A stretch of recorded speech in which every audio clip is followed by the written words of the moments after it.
দুপুরে এবার রান্না বান্না শেষ করলাম, এবার খাওয়া দাওয়া করবো। আজ তেমন কিছু রান্না হয়নি, সিম্পল রান্না হয়েছে। এখানে হয়েছে সাদা ভাত আর আছে পেঁপে আছে গো, পেঁপে সেদ্ধ। সাদা ভাত, পেঁপে সেদ্ধ, এখানে আছে মটরশুঁটি দিয়ে বাঁধাকপির তরকারি, আর এখানে আছে ধনেপাতা আর যেন কি টমেটো দিয়ে ডাল, আর আছে ডিমের ঝাল। এই যে সিম্পল একবার রান্না বান্না হয়েছে, একে দিয়ে যে খাবো। আর কাঁচা লঙ্কা।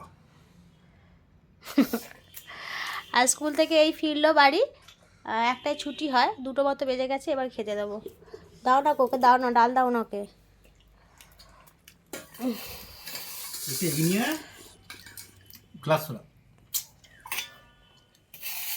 ডাল দাও। এখান থেকে দাঁত উঠেছে, দেখো দাঁত বেরোচ্ছে,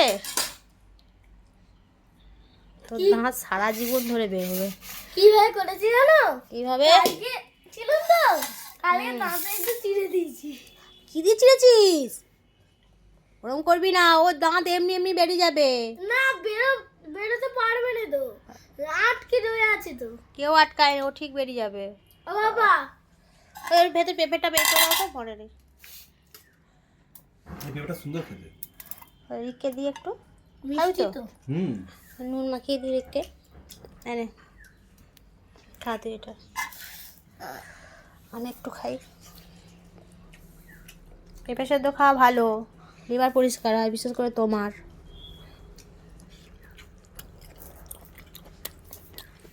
গো পেঁপেটা মিষ্টি আছে, খেয়ে দাও বাবু। গরম তো।